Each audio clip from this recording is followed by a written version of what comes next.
क्या हाल है साथियों। मैं विकास तोमर आपके अपने trustworthy channel collective study for success पे आप लोग का बहुत बहुत स्वागत करता हूं। देखिए, आज हम लोग देखेंगे 1 मार्च का करंट अफेयर हिंदी इंग्लिश दोनों ही भाषाओं में। टेलीग्राम का चैनल जो है डिस्क्रिप्शन लिंक में दे रखा है। कोई डाउट है आप लोगों को तो 9650347272 पे आप लोग हमसे बात कर सकते हैं। आज के जो 10 मोस्ट इंपॉर्टेंट टॉपिक्स हैं जो कि प्रीलिम्स और मेंस एग्जामिनेशन में आ सकते हैं, यूपीएससी, यूपीपीएससी, बीपीएससी और अदर स्टेट पीसी एग्जामिनेशन में, वो हैं ये सारे जिनको अब हम लोग देखेंगे विस्तार से। अब first topic is from general studies paper 3, environment से संबंधित है। देखिए, चीता जो है, चीता, ठीक, फोटो देखते हैं इसकी। ये धरती पे सबसे तेज जो है दौड़ने वाला लैंड एनिमल है, फास्टेस्ट लैंड एनिमल है। इसकी स्पीड जो है 30 मीटर पर 30 सेकंड तक भी पहुंच जाती है। और साउंड की स्पीड क्या होती है? करीबन 333 मीटर पर सेकंड। ठीक है ना, तो 1/10 तक तो ये पहुंच जाता है साउंड की स्पीड के। और ये ड्राईलैंड इकोसिस्टम में रहता है, यानी कि शुष्क पारिस्थितिकी तंत्र में, जैसे कि आपके घास के मैदान हो, स्क्रब लैंड हो या फिर खुले फॉरेस्ट। इंडियन सिनेरियो देखा जाए तो चीता भारत में 1952 में विलुप्त घोषित कर दिया गया था, ठीक, यानी कि एक्सटेंट। और ये सिर्फ अकेला लार्ज मैमल है, स्तनपाई है, जो कि एक्सटिंक्ट हमारे यहाँ भारत में रिकॉर्ड किया गया है जब से हिस्ट्री हमने रिकॉर्ड करी तब से। ठीक, तो ये भाई साहब हमारे यहाँ से एक्सटेंट हो गया इंडिया से। तो अब हम लोग क्या कोशिश कर रहे हैं कि भाई साहब इनको जहाँ पर दूसरी कंट्रियों में जहाँ पर ये है अभी पाए जाते हैं चीता, वहाँ से वो जो है रीलोकेट करें, री इंट्रोड्यूस किया जाए भारत में। और इस तरीके का हमें भाई इकोसिस्टम चाहिए होगा, जैसे कि ड्राई जो है इकोसिस्टम। तो वो इकोसिस्टम हमारे यहाँ भारत में कहाँ? एमपी में देखा जा रहा है। ठीक, तो एमपी में कूनो पालपुर नेशनल पार्क में जो है इसको इंट्रोड्यूस करने की जो है तैयारी चल रही है।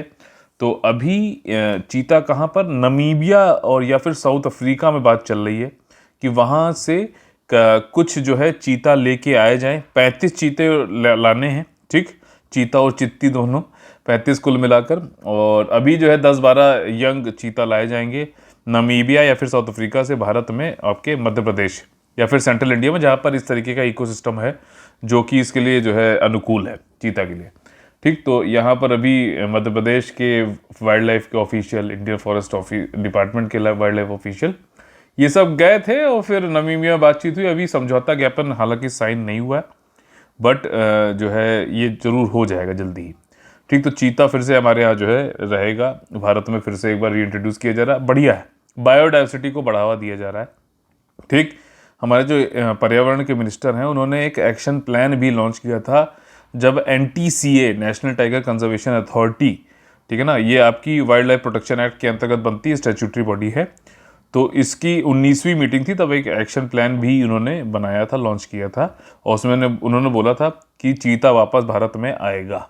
ठीक, तो ये सारी चीज़ें हैं। कूनो पालपुर, ये यूपीएससी क्वेश्चन पूछ भी चुका है ये वाला कि बताइए चीता को वापस लाया जा रहा है, कौन सा नेशनल पार्क इनमें से है बताइए। तो कूनो पालपुर नेशनल पार्क है, फिर से अभी आ रहा है। कहाँ कहाँ से ला रहे हैं? नमीबिया और साउथ अफ्रीका। नमीबिया की मैपिंग जरूर करिए, कैसा ज्योग्राफी है, पॉलिटिकली किससे सराउंडेड है, कौन सी नदियाँ, ये सारी चीज़ें।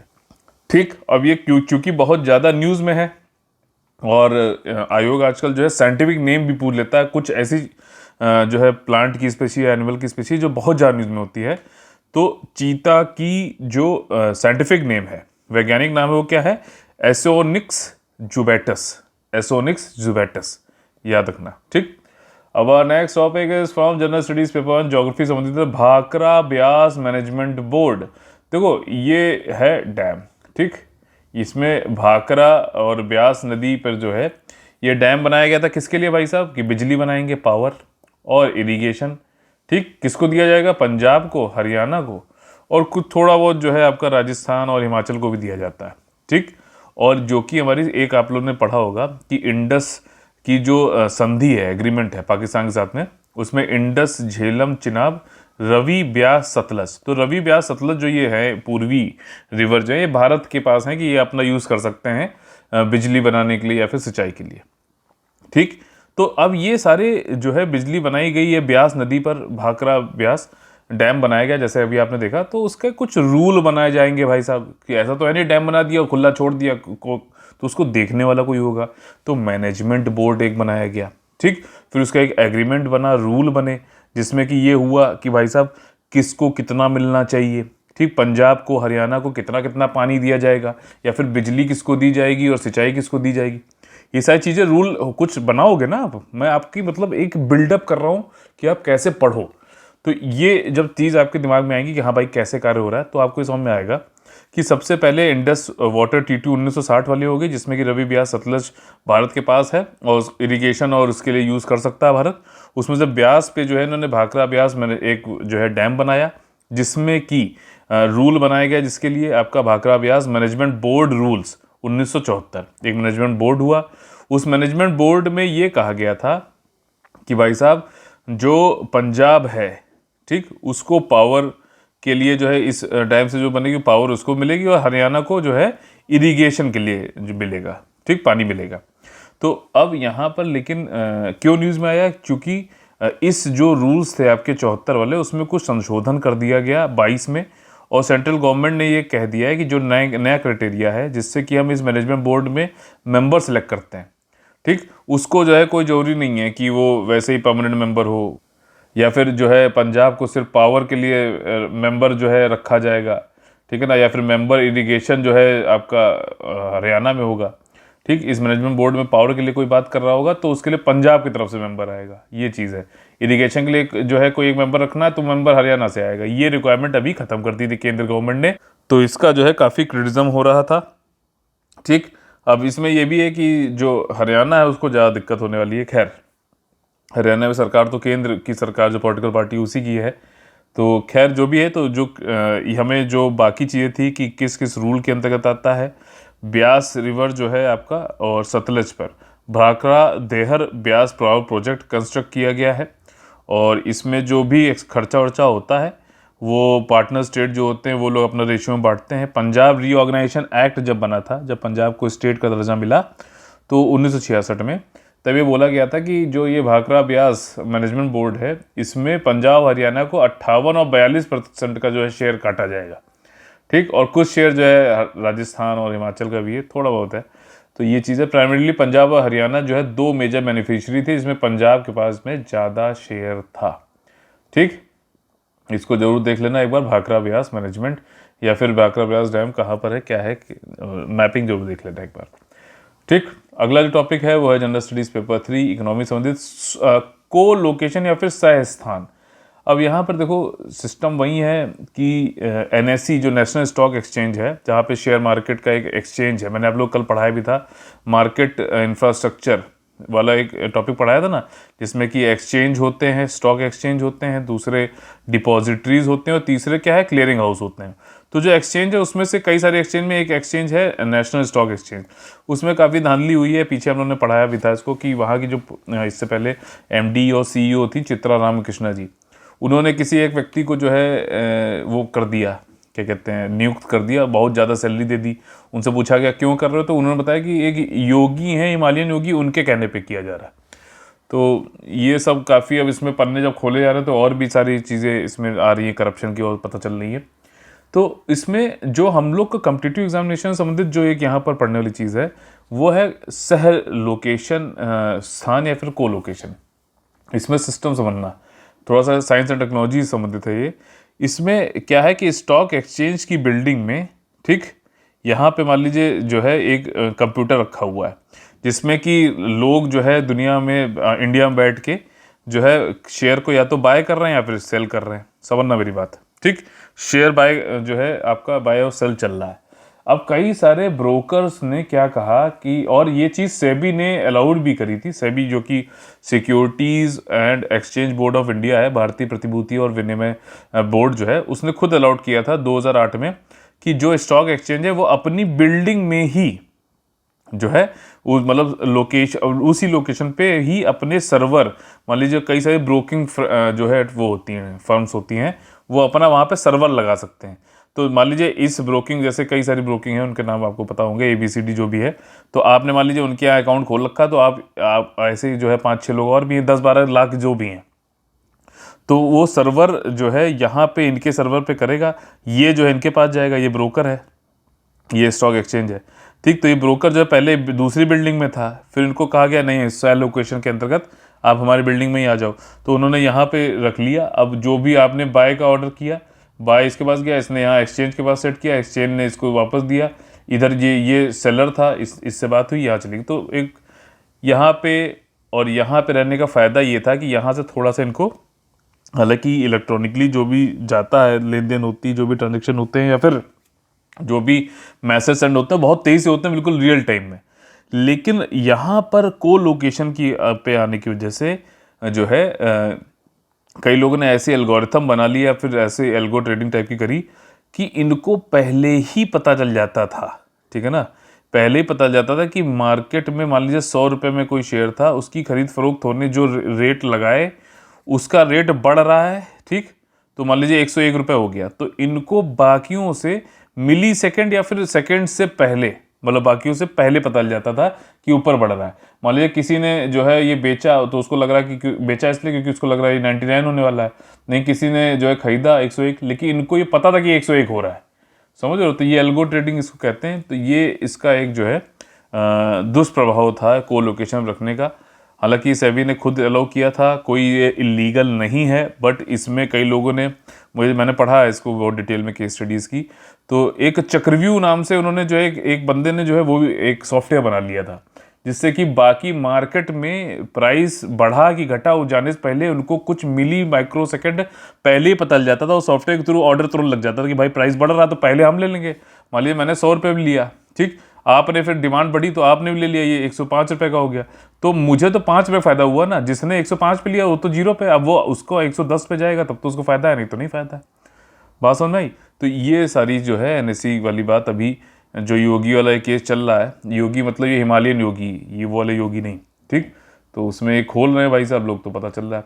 अच्छा, ये चीज़ें चल रही थी, कोई लीगल नहीं है बिल्कुल भी, लेकिन इसमें जो धांधली चल रही थी, उसको एक विसल ब्लोअर थे नेशनल स्टॉक एक्सचेंज में जो काम करते थे, उन्होंने बताया कि भाई साहब कुछ मेंबर एक्सचेंज के ऐसे हैं जो ये सर्विसेज दी जा रही कोलोकेशन, इसको मैनिपुलेट कर रहे हैं, ठीक, और उसको बेनिफिट पहुंचा रहे हैं। कई सारे जो आईटी डिपार्टमेंट, मतलब इलीगल बेनिफिट दिया जा रहा है दूसरों को एक मार्केट से पहले। हम जैसे कई सारे रिटेल इन्वेस्टर्स हैं हमारे आपके जैसे, उनको क्या पता है, घर पे बैठ के हम तो बड़े जो है ट्रस्ट के साथ में काम कर रहे हैं, लेकिन वहाँ पे जो है धांधली चल रही। तो ये विसल ब्लोअर वाला जो एक चीज़ है, ये एनएससी के को लोकेशन वाले जो स्कैम हुआ था, इसको जीएस पेपर 4 में सिलेबस में विसल ब्लोअर टॉपिक है, तो उसमें आप इसको एग्जाम्पल की तरह यूज़ कर सकते हैं, ठीक। ऐसे ही जीएस 4 में आपको एग्जाम्पल मिलने लगाने हैं, समझ में आया। हमारा next topic is from general studies paper 3 economy संबंधित है। देखिए, फूड एक्सपोर्ट। अब यहाँ पे हम लोग कुछ फैक्ट देखने वाले हैं, आप लोग चाहो तो लिख भी सकते हो। भारत में गुआवा यानी कि अमरूद का जो एक्सपोर्ट है वो 260% बढ़ा है। 2013 से हम लोग ने कंपेयर कर रहे हैं, ठीक, बढ़ा है। तो इतना ध्यान रखो, गुआवा जो है बढ़ा है। दुनिया में फ्रेश फ्रूट सब जो है भारत सबसे ज़्यादा एक्सपोर्ट करता है, ये एक फैक्ट है। दुनिया फ्रेश ग्रेप्स जो है, सॉरी फ्रेश ग्रेप जो है, मतलब कि अंगूर, ताज़ा अंगूर दुनिया में लार्जेस्ट जो है कौन करता है, इंडिया। देखिए इसमें थोड़ा सा एक करेक्शन कर लेते हैं। दुनिया मतलब इंडिया फ्रेश ग्रेप जो भी फ्रूट हम लोग करते हैं, मान लीजिए, ठीक है, फ्रेश फ्रूट करते हैं, इसमें भी इजाफा हुआ है 2013 से। और फ्रेश फ्रूट में अंगूर जो है सबसे ज़्यादा हम एक्सपोर्ट करते हैं, ये ध्यान रखिएगा, ऑल फ्रेश फूड कैटेगरी में। इसके बाद इंडिया की जो मेजर एक्सपोर्टिंग डेस्टिनेशन कहाँ, किस कंट्री में जा रहा है, तो बांग्लादेश सबसे ज़्यादा, फिर नेदरलैंड, फिर यूएई है। तो ध्यान रखना, आप वैसे अगर आप देखोगे तो कहोगे यार बांग्लादेश जरूर इंपोर्ट कर पाएगा हमसे, नहीं, ऐसा नहीं। सबसे ज़्यादा एक्सपोर्ट हम करते हैं बांग्लादेश को, फिर नेदरलैंड को, फिर यूएई को, ठीक। 2020-21 का डेटा, ये फ्रेश फ्रूट की बात हो रही है। यही टॉप 10 कंट्रीज जो भी हैं भारत की जहां हम एक्सपोर्ट करते हो, उसमें 82% जो टोटल हम फ्रेश फ्रूट जो है एक्सपोर्ट निर्यात करते हैं, उसका डेटा आ जाता है। भारत से भाई साहब दही और पनीर, योगर्ट और जो है पनीर, इंडियन कॉटेज चीज़ जो है, इसमें भी बढ़ोतरी हुई है 200% की। और डेयरी जो एक्सपोर्ट है वो भी कंपाउंड एनुअल ग्रोथ हुई है 10.5% की पिछले 5 सालों में। और मेजर जो एक्सपोर्टिंग डेस्टिनेशन जहाँ पे हम निर्यात करते हैं कौन से ऐसी डेयरी प्रोडक्ट्स के लिए, वो यूएई सबसे ज़्यादा है। यहाँ पे सबसे ज़्यादा यूएई है, फिर बांग्लादेश है, फिर यूएसए। बांग्लादेश भी डेयरी बहुत हमसे खा रहा है, पी रहा है, ठीक। तो देखो एक चीज़ यहाँ पे एनालिसिस आपको बता देता हूँ, ये मेंस के लिए हो सकती है। दुनिया में सबसे ज़्यादा मिल्क प्रोड्यूसर कौन है भाई साहब, इंडिया है। लेकिन इंडिया में प्रोडक्टिविटी, हमारे यहाँ जो है बोवाइन जो पॉपुलेशन है वो बहुत ज़्यादा है, इसलिए हमारी मिल्क प्रोडक्शन ज़्यादा है। हमारे यहाँ प्रोडक्टिविटी और उत्पादकता जो है, एक भैंस गाय से जो दूध निकलता है वो कम है। नेदरलैंड्स में बहुत ज़्यादा जर्सी गाय होती है वहाँ पर, ठीक। न्यूट्रिशन वैल्यू भी कम है हमारे यहाँ, ठीक। इसीलिए अब देखो ये वैल्यू एडिशन हम लोग कर रहे हैं, दही वही बना रहे हैं कुछ, ठीक, तो ताकि जो प्रोडक्शन ज़्यादा है उसको भी कर सके। और ये एक फूड प्रोसेसिंग इंडस्ट्रीज में आएगा, यानी कि खाद्य प्रसंस्करण उद्योग में, जो कि जीएस पेपर 3 का जो है 5वां या 4था टॉपिक है, food processing industries. Value addition कर रहे हैं, कर्ड बना रहे हैं, दही बना रहे हैं, चीज़ बना रहे हैं, ये ऐसे ही तो हुआ ना, ठीक। वैल्यू एडिशन हो रहा है कुछ कुछ। चलिए अगला जो टॉपिक है जनरल स्टडीज पेपर 3 से संबंधित science and technology, international space station. अब भाई साहब ये ये अंतर्राष्ट्रीय अंतरिक्ष स्टेशन जो है, इसमें क्या है कि इसकी फोटो देख लेते हैं पहले। तो ये है फोटो, इसमें मैंने आप लोग पहले पढ़ाया फिर बताया, तो जो धरती के जो है जो कक्षा है लोअर अर्थ ऑर्बिट जो है, उसमें ये घूमता रहता है। और हम लोग के जो मैन मिशन है या फिर जो है दुनिया से कहीं जाना चाहता है मनुष्य, तो स्पेस में रह के, स्पेस की गति, उसी एटमॉस्फेयर में रह के हम लोग कई सारे एक्सपेरिमेंट करते हैं और फिर उसको आगे जाके जो है इम्प्लीमेंट करते हैं, ठीक। तो उसके लिए हमने एक स्टेशन बना लिया है अंतरिक्ष में, लोअर अर्थ ऑर्बिट में। वहाँ जाके जो है वहाँ पे हम अपने अपने एक्सपेरिमेंट करते हैं कि स्पेस के एनवायरनमेंट में जो है अनुकूल हो सके, ठीक। वहाँ पे कैसे क्या हो सकता है, क्या परिणाम हो सकते हैं, फिर उसके लिए इसमें कई सारी कंट्रीज़ जो है इसमें कोऑपरेट करती हैं आपस में। रशिया भी है और साथ ही साथ भाई साहब यूएसए भी इसमें एक साथ है, और उसमें अच्छा कोऑपरेशन देखा गया। लेकिन अभी रिश्ते खराब हो रहे हैं ये रशिया यूक्रेन वाले कॉन्फ्लिक्ट की वजह से। तो इसकी वजह से अब जो रशिया के जो टॉप अंतरिक्ष के जो एक साइंटिस्ट हैं, जो रशियन स्पेस एजेंसी के जो चीफ हैं दिमित्री रोगोजिन, उन्होंने कहा कि ऐसा है कि हो सकता है कि ये जो धरती के ऊपर ये space station, international space station चल रहा है, हो सकता है कि इसको जो है गिरा दे रशिया, इंडिया के ऊपर, चाइना के ऊपर, यूएसए के ऊपर, ठीक है ना। और उन्होंने कहा चूंकि भाई साहब ये रशिया के ऊपर से होते हुए नहीं गुजरता भाई, जब ये घूमता रहता है ना धरती के आसपास स्पेस स्टेशन, तो ये रशिया के ऊपर से गुजरता नहीं, तो रशिया को खतरा नहीं है, ऐसा इनके चीफ ने बोला। जैसे भारत में अगर देखो तो इसरो के चीफ जो है वो ऐसा बोल रहे हैं कि भाई साहब हम सैटेलाइट ये स्पेस स्टेशन गिरा देंगे, ठीक है। तो काफ़ी खलबली मची। तो हम थोड़ा बहुत इसमें जान लेंगे कि भाई साहब क्या क्या चीज़ें हैं। अच्छा, पीछे मैंने आप लोगों को पढ़ाया भी था कि नासा भी खुद का एक स्पेस स्टेशन बना रहा है। अभी तो सब लोग इसी में काम करते हैं, लेकिन नासा भी खुद का बना रहा है, याद है कि नहीं याद है। और उसका टारगेट ये मैंने आप लोग क्या बताया था, 2023। ऐसा क्यों? क्योंकि वैसे तो ये स्पेस स्टेशन की जो लाइफ है 2028 तक है, जो अभी हम लोगों ने देखा अंतर्राष्ट्रीय स्पेस स्टेशन, लेकिन 2024 तक जो है इससे नासा को जो है ये लोग सहयोग खत्म करने वाले हैं, रशिया वाले, ठीक। तो ये चीज़ है। और अभी तो भाई साहब यूक्रेन और रशिया की लड़ाई की वजह से क्या है कि रशिया ये कह रहा है कि यूएस जो हमारे ऊपर प्रतिबंध लगा रहा है इकोनॉमिक और ये सारी चीज़ें, तो इनके रिस्पॉन्ड में हम हो सकता है कि ये आईएसएस गिरा दें लोगों के ऊपर। हालांकि ऐसा होगा नहीं, बट डराने वाली जो है पॉलिटिक्स चल रही है, प्रोपेगेंडा वॉर भी चल रहा है साथ ही साथ। तो ये चीज़ें, और ये इंटरनेशनल स्पेस स्टेशन जो है एक अकेला ऑपरेशनल स्पेस लेबोरेटरी है इस समय जो है, जो कि भारत के ऊपर 400 किलोमीटर, सॉरी धरती के ऊपर 400 किलोमीटर ऊपर जो है लैंड सरफेस से ऊपर लोअर ऑर्बिट में घूमता रहता है। 15 इसमें पार्टनर कंट्रीज हैं, ठीक, जो कि इसको ऑपरेट करते हैं। रशिया के अलावा United states, Canada, Japan, European space agency जो है इसमें पार्टनर है। फुटबॉल के साइज का है, और ये कितनी तेजी से घूमता है पता है? 28,000 किलोमीटर प्रति घंटा, 28,000 किलोमीटर प्रति घंटा घूमता है। और एक दिन में ये भाई साहब धरती के 16 चक्कर लगा लेता है, ठीक। In one day therefore it makes 16 trips around the world, ठीक। और एक घंटे में भाई साहब कितना चक्कर लगा लेता है? 1.5 में एक चक्कर लगा लेता है। 1.5 घंटे में एक चक्कर जो है अर्थ का ये खींच देता है भाई साहब, लगा लेता है, ठीक। और ये पहला स्पेस स्टेशन नहीं है जो कि बनाया गया और ऑपरेट किया जा रहा है, या कई सारे और भी स्मॉलर स्पेस स्टेशन हैं जो पहले बने हैं। मोस्ट फेमस जो रहा है वो है रशिया का मीर स्पेस स्टेशन, ध्यान रखना, 1980 में, और अमेरिका का स्काई लैब, ये दोनों याद रखना, हो सकता है पूछ ले, ठीक। और ये ऑपरेशन में है 1998 से और 28 तक इसकी लाइफ है। और रशिया ने ये बोला भी था कि हम अपना कोलैबोरेशन हटा लेंगे 2024 तक। तभी नासा बोल रहा था, पीछे आप लोगों ने करंट अफेयर में पढ़ा भी था, कि 2023 तक हम अपना जो है बना लेंगे, ठीक। फिर उसका कोलैबोरेशन तोड़ो चाहे ना तोड़ो, कोई फर्क नहीं पड़ता। ये चीज़ है। General studies paper 3 international relation, NATO के बारे में थोड़ा सा जान लेते हैं, इंपॉर्टेंट है, पूछा सकता है। रशिया के फॉरेन मिनिस्ट्री स्पोक्स पर्सन जो हैं मारिया जाखरोवा, उन्होंने अनाउंस किया है कि स्वीडन और फिनलैंड, अगर भैया तुम लोगों ने भी नाटो ज्वाइन करने की जो है जुर्रत की, तो भाई साहब बहुत जो है सीरियस मिलिट्री और पॉलिटिकल कॉन्सिक्वेंसेस हो सकते हैं, गंभीर सैन्य और राजनीतिक परिणाम होंगे। ठीक, अभी देखा जाए तो कौन कौन से मेंबर नहीं हैं यूरोपियन यूनियन में। ठीक, इधर यूरोपियन यूनियन के कौन से ऐसे मेंबर हैं, एक तो स्वीडन हो गया, फिनलैंड जिनके ऊपर बात हुई।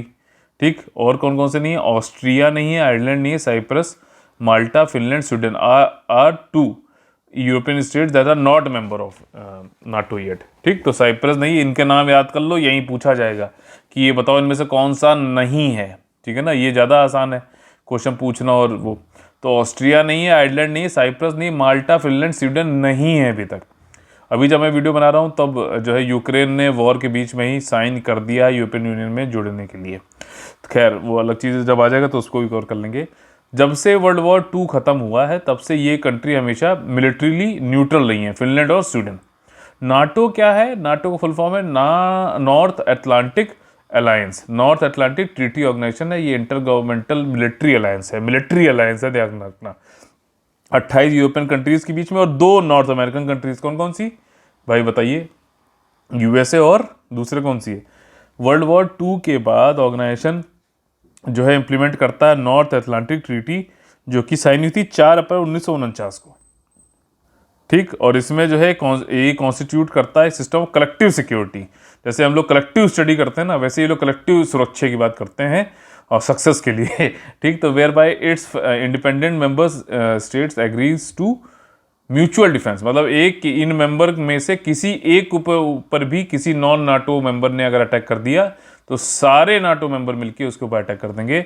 ये चीज़ है। ठीक, an attack by an external party लिखा हुआ है वहाँ पे। क्वेश्चन आपसे पूछ ले कि कोई भी नाटो के जो मेंबर ऑलरेडी उनमें से कोई आपस में अटैक कर दे तो क्या बाकी सब उसके ऊपर अटैक कर दे, तो ये बात नहीं है इसमें, ऐसा कुछ नहीं लिखा हुआ। तो बातचीत करेंगे। नाटो हेडक्वार्टर जो है ये ब्रुसेल बेल्जियम में है, ध्यान रखना। और इसके हेडक्वार्टर ऑफ ये एलाइड कमांड ऑपरेशन जो है वो मॉन्स में बेल्जियम में ही है। ठीक, हेडक्वार्टर आपका देखो नाटो का तो ब्रुसेल्स में है, लेकिन एलाइड कमांड ऑपरेशंस का हेडक्वार्टर मॉन्स में है। ये अगर क्वेश्चन पूछा है तो मॉन लिखना, एलाइड कमांड ऑपरेशन का। ठीक, तो ये चीज़ें हैं, देखो यूक्रेन ये रहा और फिनलैंड स्वीडन ये रहे। ठीक, ये मिलिट्रीली अपने आप को न्यूट्रल बोलते आए हैं वर्ल्ड वॉर 2 के बाद से। अब अपना जो अगला टॉपिक है वो है general studies paper 3, defence and security issue संबंधित। Arm forces preparatory school, arm forces preparatory school, सशस्त्र बल प्रिपरेटरी स्कूल। देखो यहाँ पे एक दिल्ली गवर्नमेंट ने एक प्रोजेक्ट अनाउंस किया था 2021 में देशभक्ति बजट में। इन्होंने बजट जो 2021 निकाला था उसको देशभक्ति बजट बोला था, और उसमें कहा था कि हम पहला बैच जो है एडमिशन उसके लिए करेंगे जो कि आर्म फोर्सेस प्रिपरेटरी स्कूल, मतलब ऐसा स्कूल बनाया गया जिसमें आर्म फोर्सेस के में जाने के लिए प्रिपेयर कराया जाएगा। सिंपल सी बात है, दिल्ली गवर्नमेंट का ये ध्यान रखना। ठीक, साउथ वेस्ट दिल्ली के झरोड़ा कला में जो है इसको बनाया गया। ये पूरा एक रेसिडेंशियल स्कूल है, बच्चे वही रहेंगे और पढ़ेंगे, अपना जो है आर्मी में जाने के लिए तैयारी करेंगे। ठीक, अनाउंसमेंट जो हुआ था ये डिप्टी चीफ मिनिस्टर ने किया था वहाँ के कि 2021 में देशभक्ति बजट बोल रहे थे इसको भाई साहब। और पहला बैच अभी जो है अभी जाएगा ये, इसमें स्कूल कंसिडर किया जा रहा है as one of the government's new school of specialised excellence. मतलब ये एक स्कूल ऐसे बनाए जा रहे हैं कि किसी एक फील्ड में निर्दिष्ट उसमें एक्सीलेंस उत्कृष्टता के लिए। ठीक, और इसमें जो स्कूल का करिकुलम होता है वो होता है आपका कि भाई एक तो होता है बेसिक फाउंडेशनल स्टडी, तो वो तो सब maths, physics, chemistry, biology, Hindi, English वो सब तो चलेगा ही चलेगा। इसके अलावा जो है स्पेशलाइजेशन का भी होता है, बेसिक भी हो गया, मूलभूत चीज़ें और स्पेशलाइजेशन। ठीक, कि उसमें एनडीए से संबंधित, एसएसबी संबंधित, फिजिकल रेडीनेस के लिए संबंधित जो है चीज़ें पढ़ाई जाती हैं। भाई प्रिपेयर करा रहे हो ना, बढ़िया है, स्कूल से चालू रखो। जिनका सपना है बच्चों का कि आर्मी में जाना है उनके लिए और अच्छी चीज़ हो गई। ठीक, जब ऑप्शन होते हैं ना लोग तभी कन्फ्यूजन होता है, नहीं तो नहीं होता है। लेकिन बिना ऑप्शन की भी दिक्कत है।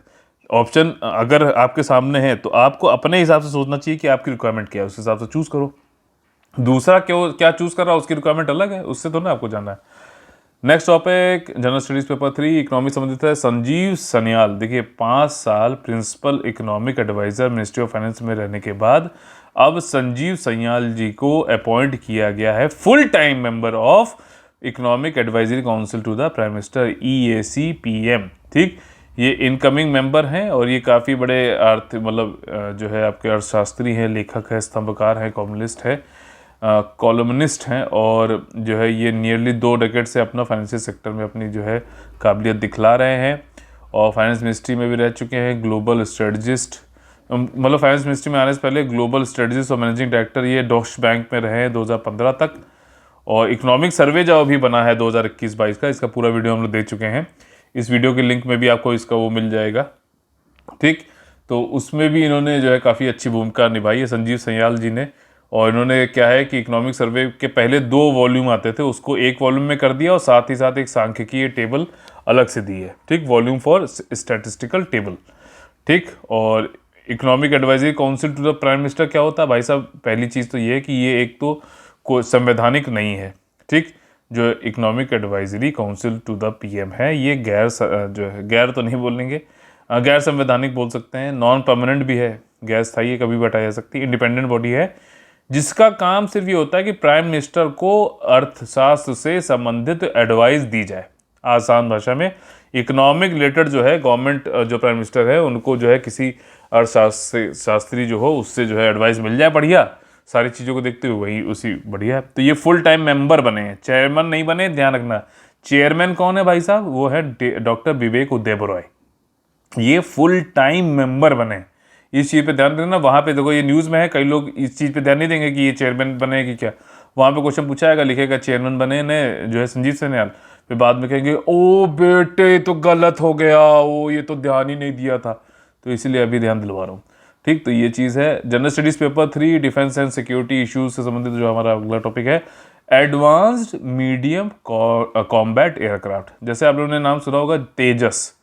तेजस जो है लाइट कॉम्बैट एयरक्राफ्ट है, उसमें एक इंजन लगा हुआ है और लाइट मतलब कि कम भार उठाने के लिए और फिर उड़ने के लिए बढ़िया, उस सब में तो ठीक है लेकिन भारी नहीं है। यहाँ पर क्या हम करने चाह रहे हैं कि यहाँ पे मीडियम कॉम्बैट एयरक्राफ्ट बनाना चाह रहे हैं। ये लाइट था तेजस, अब मीडियम की तरफ जा रहे हैं, फिर जो है और ज़्यादा हैवी पे जाएंगे, वो धीरे धीरे स्टेज बढ़ाएंगे, तो अभी मीडियम में भी एडवांस्ड।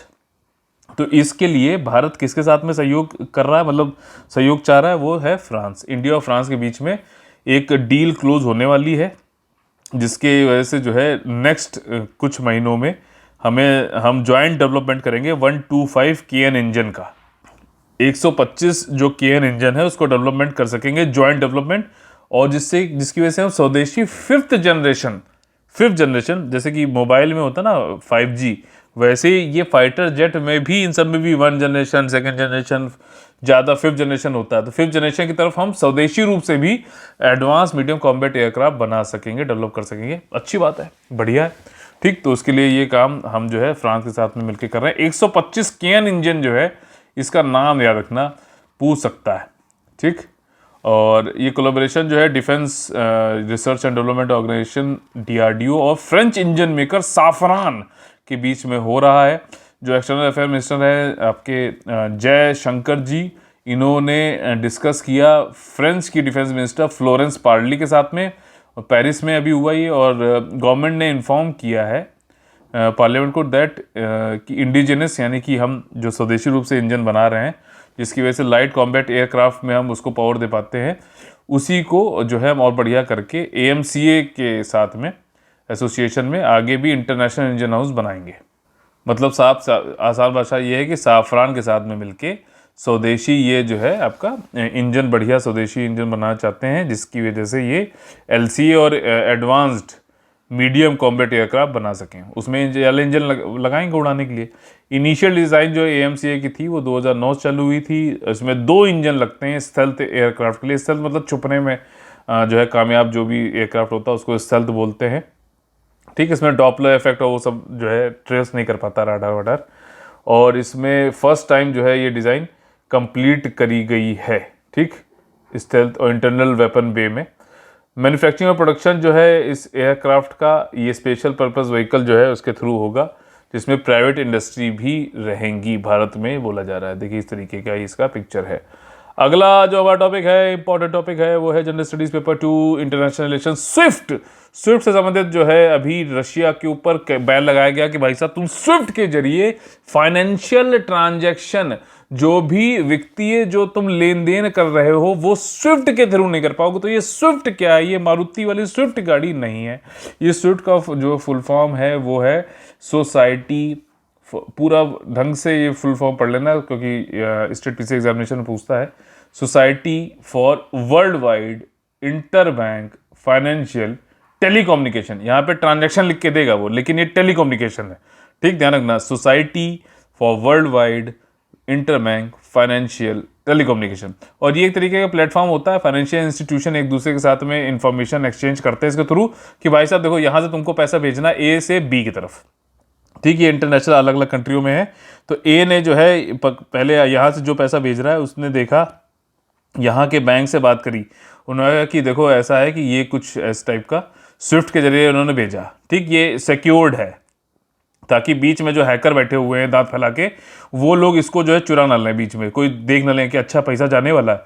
ऐसे ही होता ना कि अरे घर से आदमी निकला है जो है अटैची लेके, इसमें अटैची में पैसा है, बैंक तक जा रहा है, बीच में इसको उठा लो, ठीक। तो यहाँ पे इसीलिए क्या है कि यहाँ से पैसा जा रहा है आपका बी कंट्री में, बीच में हैकर्स बचने के लिए स्विफ्ट के थ्रू जो है बात होती है, इनक्रिप्टेड होती है, कोडेड होती है, तो बीच में हैकर दांत फैला के जो बैठे हैं वो नहीं देख पाते हैं, ठीक। और यहाँ पर क्या है कि आराम से बात करते हैं कि हाँ, वो पूछेगा कि हाँ ये बैंक अकाउंट ठीक है, इनसे पैसा आने वाला है, बताइए, ठीक है, वो कहेंगे हाँ सब सही है, पैसा भिजवा दो। तो इसमें पैसे का लेन देन नहीं, खाली जो वैलिडेशन हो रही चीज़ें इसकी बातचीत होती है। फिर यहाँ से ये बैंक जो है एक कंट्री में, ठीक, मान लीजिए SBI बैंक ने यहाँ पे दूसरे फला फला बैंक को इसके थ्रू भेज देंगे, ठीक, भेज देंगे, पैसा भेज देंगे, ठीक। लेकिन ये बात जो होगी वो स्विफ्ट के जरिए होती है, फाइनेंशियल इंस्टीट्यूशंस के बीच में एक्सचेंज इंफॉर्मेशन करते हैं about global monetary transaction such as money transfers के लिए, ठीक। एक्चुअली पैसा इसके थ्रू नहीं, खाली इंफॉर्मेशन जो है ट्रांसफर होती है।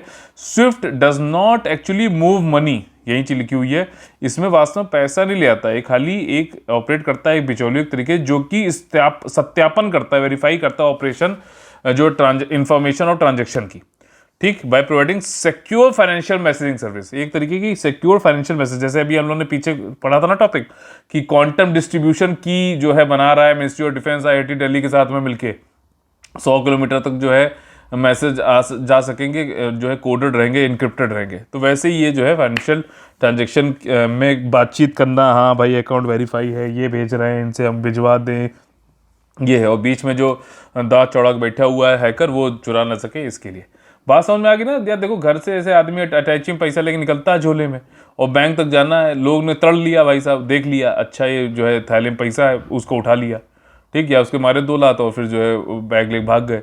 तो वो सब जो चीज़ें हैं ये इंटरनेशनली भी तो हो सकती है, लेकिन उसमें क्या इंटरनेट के थ्रू बातचीत हो रही, तो उसमें पता चला किसी ने हैक कर लिया, तो बीच में पैसा तो उठा सकता है भाई, डिजिटली तो मूव होता है।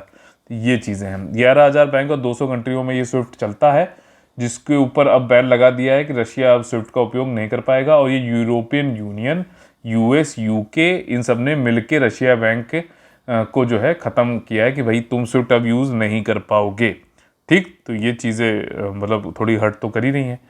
अच्छा, ये स्विफ्ट भी बेल्जियम में बेस्ड है। अभी हमने ऊपर कौन सा पढ़ा था, बेल्जियम में किसका जो है हेडक्वार्टर है, बताइए, ठीक है ना, कुछ एन से नाम था, याद आ रहा है।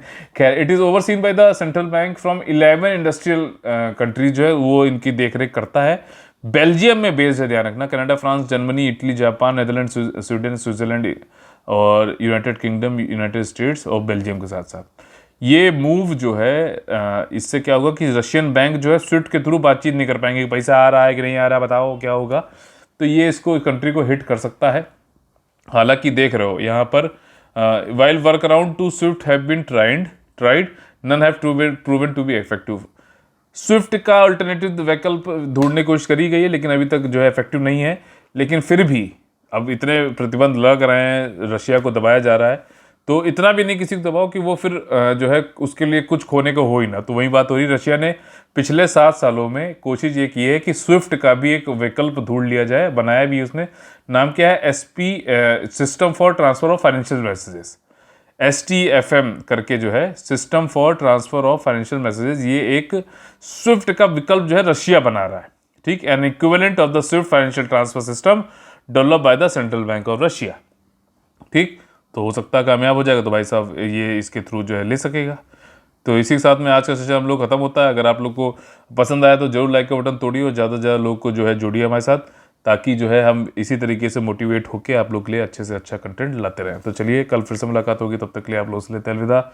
जय जय Bharat, all the very best है, वंदे वंदे मातरम, हर हर महादेव, महाशिवरात्रि की बहुत बहुत शुभकामनाएं।